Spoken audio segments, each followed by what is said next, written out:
just think the lesson that I will enjoy is Craig as a person, and the lesson I hope we can all learn from is how he cared about people, regardless of your politics, regardless of your work habits, regardless of anything that we might consider important in our lives. He cared about you as a person. And to me, I will remember Craig and how he cared about his firm more than anything else. And I hope when you remember Craig, you remember why. Hey, Jim. Oh, great. So I thought it'd be fun to tell you a little bit about Craig and a couple of stories that I experienced over the 30 years that I had the pleasure of working with him and knowing him and loving him. Steve mentioned the running, and I used to play basketball in downtown Y about 3 or 4 days a week, and Craig would come back from his run, and if you ran into Craig on his way after the run between the door and the board to record his miles, you had to palm to the board because he wouldn't stop to talk. He was going to get those miles logged every single time. But you know, we've seen some of the accolades that have been expressed about Craig in the legal community these past few days. I know we've shared the email that Judge Medell wrote to the Welch Inn Court. I've had conversations with probably 3 retired judges that I'm doing mediations with right now. And everybody expresses their respect and admiration for the human being that was Craig Higgs. And I know John just sent around an email and, you know, put in all caps the word kind. And I was thinking, if there was one word that I could describe to epitomize Craig Higgs, my word would be joy. Because Craig brought joy to every person he met. He brought joy to every room he walked into. He brought joy to every meeting he attended. And I would imagine that Craig brought joy to every courtroom he walked into. And I think back on a few instances of Craig bringing joy to this firm and me and my family, and I'll share a couple of silly stories, but these are things that I'll remember about Craig for the rest of my life. I remember in 1989, one of my first dinners, all attorney dinners, were at the Princess Resort. And we're all gathered around like you guys have seen in these dinners, and we're in a banquet room at a hotel. And, you know, it's a business meeting for a while, then it gets social. And it might have been my first attorney dinner. I joined the firm in '88, so at least one of the first, if not the first. And all of a sudden, I hear this loud music just blaring into this little banquet room at the Princess Resort, and I turn around and there's 2 doors wide open, and Craig had backed his Honda Civic into the door frame, had lifted up the hatch and cranked up the music. And I think Morris may remember that and Hack may remember that too, but that was Craig bringing joy to an attorney dinner as only Craig can. And so, you know, what I want to comment upon is that Craig brought joy to every person he met. I was getting my hair cut the other day, and the gal that cuts hair across the street here cuts Craig's hair, and she said, he's the nicest man I've ever met in my life. He's the nicest client I've had, and I've been cutting hair downtown for 35, 40 years.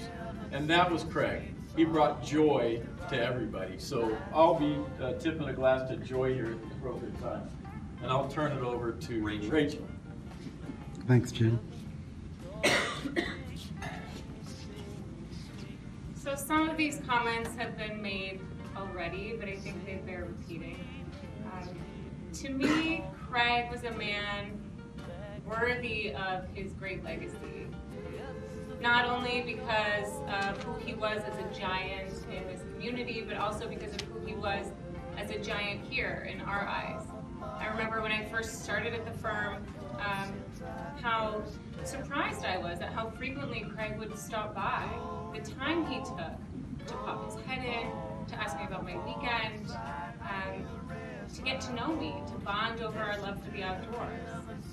And then, like Steve mentioned and like Jim mentioned, Craig would follow up. He wanted to know how it went, if the weather held, where we were camping out next. He wanted to give advice. He often told me to skip town whenever I could, or to find solace in nature, or to give John Morris a hard time. All really good life lessons. But I felt truly known by Craig, as so many of us do. And that was his gift. And perhaps unintentionally, Craig also encouraged me to bring that same warmth and that same integrity and that same jovial spirit that he brought to Higgs every day into my work, into my life, even into my own relationships. That was part of what he was so great at. So Craig carried all these qualities into every interaction. And those are the qualities that set Craig apart. Those are the qualities, I think, that set this firm apart. They're what make Higgs feel like family. So Craig, to me, was exactly the type of man that you hope a man like Craig would be. And for that reason, he was a man truly worthy of his great legacy. So you guys held it together. I'm going to try to hold it together. No, I'm just wondering. He's comforting. He's anticipating a need for comfort. So a lot of the stuff has already been said, but a couple things. I don't know why it was, but so many times when I'd be coming into the parking garage, Craig would be in front of me in this little Audi, like, oh, cool, I get to talk to Craig on the way up. And I tell you, every single time, hey, Susan, your daughter, where did she go to college? Oh, you need to look at the, always about the kids, following up, and that's one thing I remember about him. But on social media, I wanted to read a few things that were posted from current and former people of the firm. First, he's down in Australia right now, but that's John Morrell. And he said, the world lost one of its best in so many respects. I will miss my law partner and close friend forever. And Nancy Sanchez, who when I worked with in the late 90s and early 2000s, she also worked with Fred. And she said, he set the bar for great bosses. He was a mentor and took the time to not only share a story, but to listen to your story. He always had a kind word and great advice. He will be missed but not forgotten, as I'm sure he left his positive mark in many. And then finally, Mario Montez, who you may remember, said this man had an amazing, beautiful soul. There were so many things I loved about him. If you were a new face to the firm, it made you feel welcome. He respected everyone equally, no matter the level of position you carried in the firm. He truly cared about people and their well-being. Rest in paradise, dear friend. So those are just a few of the comments I saw on social media. But the one funny story, and Jim had a funny one about it. Mine for me was right after I joined the firm in 1989, and I took the bar and joined the firm in August and passed the bar. And I was sworn in December. And I went skiing right after that, and I broke my hand. And so I was wearing a cast for about 6 weeks into 1990. And for some of you who may remember, there was a gentleman by the name of Dale Sunby who came to take over a manager of firm. He was a non-lawyer. So, and that's an interesting period when we have a lot more cocktails to talk about. But anyway, so the first time I was meeting Dale was at some firm reception, and there I am with my cast, and so I'm shaking his hand, and Craig comes up and goes, hey, watch out. You know how she broke that? She hit a plaintiff's attorney. And he's looking at me, and that was Craig, and my first introduction to Dale Sunby. I'm going to miss him, and we're all going to miss him. Joy, kindness, all of those words, and he's just, he's irreplaceable. Paul has given me the high sign here. Okay. And Corey asked you to say a few things. And of course, you would never want to say something yourself. I'm just going to read what Corey wrote. Okay, please. Hey, Corey, who could not be here today, asked me to read this. I first met Craig in the summer of 1982 when I was a law clerk at Higgs Fletcher Mack in the Home Tower building on Broadway. Very few people have ever been to that office. John, I think, is probably the only person left in the firm who was at Home Tower before we moved to this building. Craig, being Craig, came by my office the first morning I was there to introduce himself. My first impression of humor, sensitivity, and calm became a lasting one. Over the decades that we worked together, I added another word to the list, wisdom. Craig always had the same attitude, no matter what challenges might be facing him, the firm, or his friends and colleagues. What you saw is what you got. His perspective on life never changed. He was always the same person, come rain or shine. He always had time to talk and a story to tell. In the early 90s, the firm was going through some difficult times. At partnership meetings, which were sometimes very contentious, Craig seemed to always say the right thing at the right time and in the right way. He was a one-man bomb disposal squad. I will always respect and remember Craig for his insight and his calmness and how he shared those with his partners. I could go on and on about Craig's contribution to the firm and legal community, but simpler yet, I suggest that you seek to know him, look around you. What you see is what we're all lucky enough to get. Craig, my friend, you are loved by many. You will be missed by all. May God bless you, and may you rest in peace. And that's Victoria Brown. If I can add a little something about this.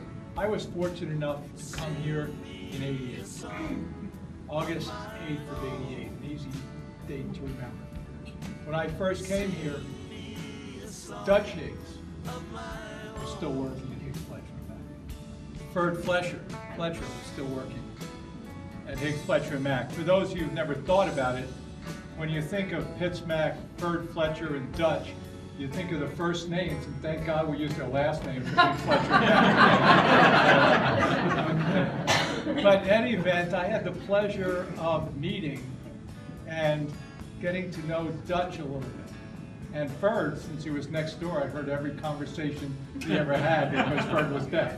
Okay, and he liked to use the speakerphone.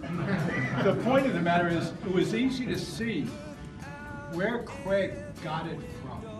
If you knew his dad, who had a bust in the courthouse for years, everybody loved Dutch. Everybody loved Dutch. And he was proud, as was Ferd, of the firm they had built and how it had endured. And he was proud to have his son come into the firm, as most dads would be, and have his son participate in the legal community, which he did. For many of you who don't know this, Ferd used to be a plaintiff's lawyer. Not a particularly effective plaintiff's lawyer. And the reason for that is because, in large part, Ferd and Craig was not an adversarial guy. There was a reason why he ended up doing mediations. Because that fit his personality, bringing people together. He had that particular gift. But there was never a time where anybody ever said in the legal community anything bad about Craig Higgs, which is a feat beyond comprehension to those of us who are in the legal community. Let's be fair. We are very often in adversarial positions, and we're doing things, and Craig managed to make it easy for everybody to like him. So what has happened is I've had the perspective, I've been privileged to see Dutch Higgs, who was a wonderful lawyer, and see his son, a wonderful lawyer. And the sadness of this is seeing and being a part of seeing both of them pass on, which is sad. Because Craig was a steadying influence to this firm. He was a steadying personality for any room he was in. He brought to the firm something that we've seen a lot of lawyers come through Higgs Fletcher Mack over the course of 30 years and 40 years. But there's one lawyer that stands out, a lot of very talented lawyers, a lot of very good lawyers. But one stands out among the rest at Higgs Fletcher Mack, and that was Craig. It is going to be sad that people coming to Higgs Fletcher Mack in the future will never get to know Craig, like so many people here never got to know Dutch. And that's a sadness. But more than that, the firm has lost what is one of the things that a firm aspires to have, a continuing presence that brings calm, reflection, generosity, legal excellence, legal reputation, and brings them all in a package that makes everybody like them. And my God, if that's something that someone says after you've passed away, you've done one hell of a job. You have been one hell of a guy, and you've earned it, Craig. And for those of us who've had the privilege of knowing you, this firm and all of us were better off by that knowledge.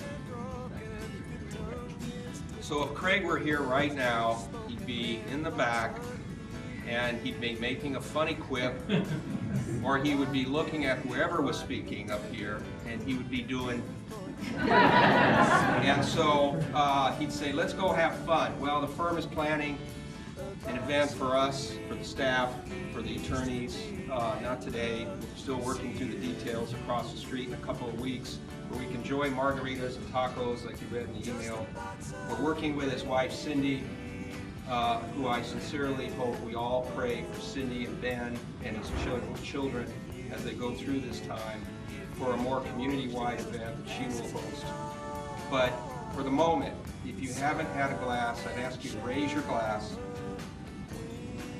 Craig Higgs, thank you for the star that you've been to our firm for the last 47 years. Thank you for the joy. Thank you for the kindness. Thank you for the friendship. We will miss that those of us that come after you will never get to know you. And may you be a shining star for the next 47 years at Higgs Fletcher Mack. Hear, hear. Just a box of rain or a ribbon for your hair. So where's the music?